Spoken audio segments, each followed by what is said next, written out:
Hey folks, Coach Patrick here. I want to walk you through three things that I use. I recommend that you also consider using to keep yourself running healthy. Staying healthy as a runner, especially as we get into an endurance game, is a balance between work and rest, between knowing when to push your body and wanting to listen to your body.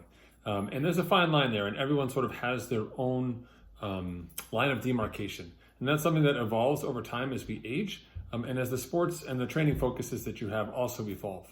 And so one of the things I really encourage people to have, before we even talk about the three things today, is just having a good sense of the line through which you do not want to cross, right? Like a do not cross line. So those are do not cross lines we have with all sorts of things. Like there's like a do not tip less than, right? When you're with a friend and they tip like nothing and you're like, that's awful. You have to do something, right? Or like a do not touch me line, right? Or a never order this line.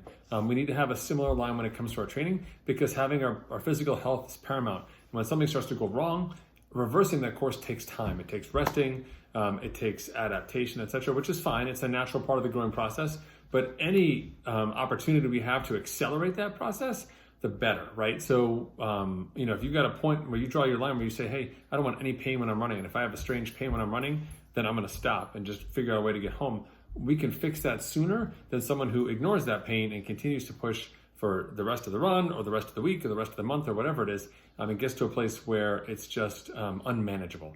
And that's really hard, because then it can see some serious damage or something else that we really need to focus on. So really being smart about that line. So that line being said, let me talk to you today about the three tools that I have at my disposal and how I use them and how I recommend you also consider using them as well. All right? Okay.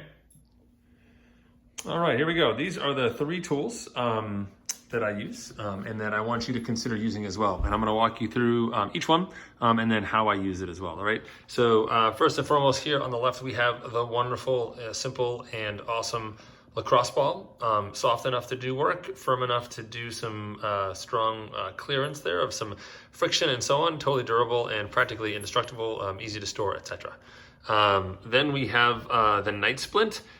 Something to wear at night when you've got like heel pain, arch pain, calf pain, Achilles pain, etc.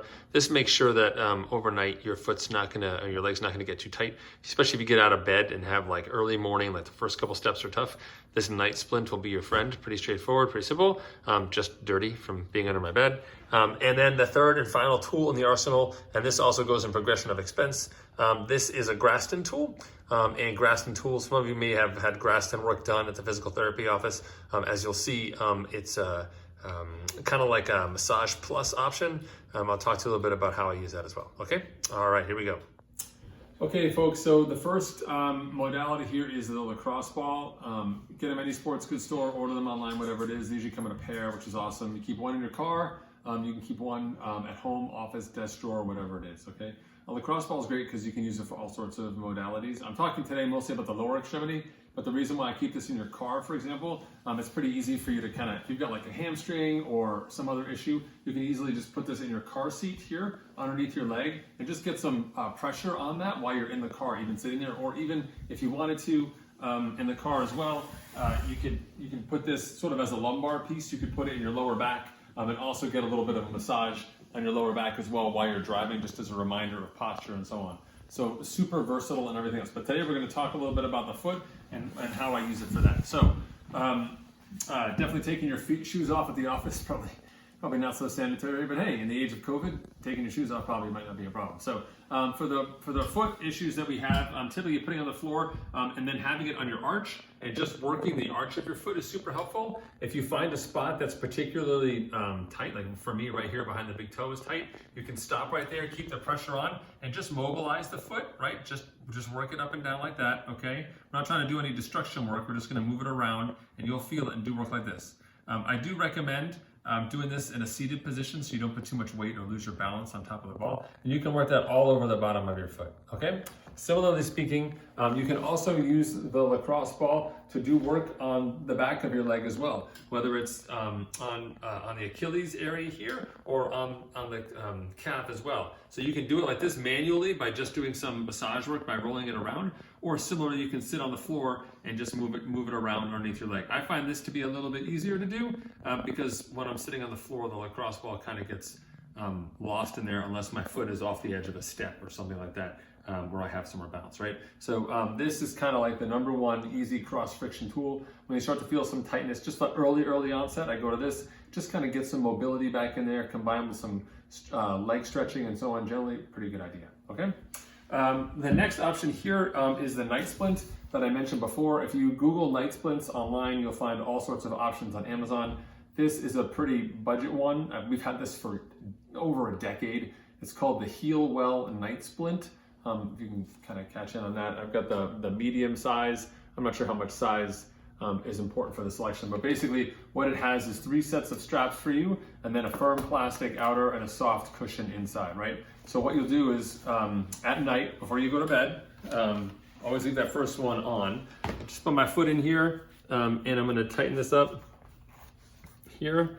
So this buckles, and then this buckles, and effectively this just keeps it on your foot at night in bed. And then these 2 adjustment straps here are what allow you to make it the angle more or less acute, whatever you want, like that, okay? Generally speaking, what I find is that people will crank on this. They'll take it and they'll be like, I've got to be 90 degrees or less than 90 degrees to really increase the stress on there. But overnight it becomes unbearable. And then you wake up in the middle of the night trying to get this off your leg, and it's impossible to do while you're half asleep. It's a nightmare. So don't worry about being too tight with the angle. Just make sure it stays on your leg, okay? Because what we're trying to avoid is that overnight, basically our foot will relax and go down, and all these muscles in here will start to tighten up. So you get it up in the morning and start to walk and you stretch them all out, they're really in a rigid spot. This just keeps them stretched overnight so we don't have that friction. Again, a step in the process. So for me, when I've got Achilles pain, heels pain, or calf tightness, this is my go-to piece. I don't have to do any work. When I get into bed, this stays under my bed, as I mentioned earlier. it's there, I put it on, I go to sleep, I wake up in the morning, take it off, and it's working for me overnight. This is also a great tool to have, probably somewhere in the $20 to $30 range, maybe something like that, in Amazon, but also a great asset. And again, I like it simply because it works when you're not working, right? You can do it. Do be careful when you get up in the middle of the night. If you have to go to the bathroom or something, it's not the most stable surface to walk on. So just be careful, especially walking on bathroom tile, all right? Okay, the last piece here that I mentioned is the Graston stuff. You need to buy 2 things. You need to buy the Graston tool itself and the Graston, it's called massage cream, okay? Very simple. I've had this for probably 1.5 years or so, and I've only used about half of this, so it's pretty durable, okay? Just real fast so you can see the tool. It lives inside this case, and I do recommend getting this one. This is, I don't know, it's about a little longer than my forearm, so it's probably, I'd call it like 15, 16 inches. This is how it's shaped, and you'll notice what's unique about the Graston tool is that it's got this beveled edge here, okay, which is kind of a little not pointed, but a little sharper, and the bottom side does as well. And what that allows you to do with the Graston tool when you're doing work is that you can see maybe from the side, if I'm Grastoning my quad, I can go forward like this, and then I can go backwards like this. So I can change the angle to kind of work it on a little user-friendly way. Sometimes if I find something that's like a little sticky point, I'll actually kind of work on it with the angle facing in, a little like a sharp side. But this is really helpful. And what's interesting about the Graston tool, you'll actually feel the tension. You'll feel the tension here and the friction. You've got cross friction, the muscles and the tendons building up. You can actually feel it underneath here. It almost kind of resonates through the blade.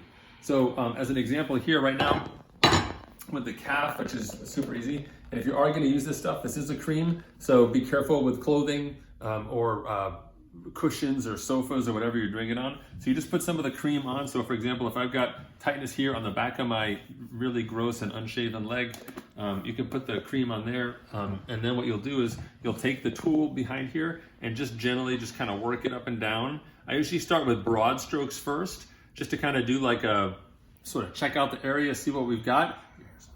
And then basically when I find something I want to focus on, I'll kind of get in there and just kind of go after it a little bit, right? You can also use the other parts of the tool if you want to get into a specific area, which is a little bit easier to kind of get in here like this, okay? And the Graston tool is great for the calf area, which is easy to get after, as well as the quads up here, as I mentioned earlier, and then even the hamstrings if you wanted to as well. It's very easy to do in a seated and relaxed position, and it's very, I find it to be very, very effective, much more so than a massage tool that requires you to put your body weight on it, or something that's got a little more rolling resistance as opposed to something rigid like this. So this is some of the recap here. We have the 3 tools at your disposal. So for from price, cheapest to most expensive, like probably $4 for the ball, probably $25 for this night splint.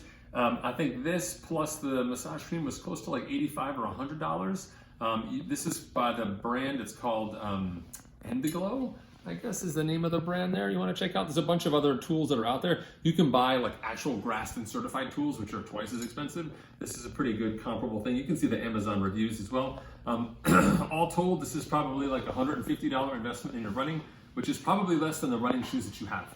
Running shoes will only last you about 3 months, but you're gonna have running problems for the rest of your active life. So I suggest you check out these tools, take advantage of them, and I wish you the best of luck. Thanks so much.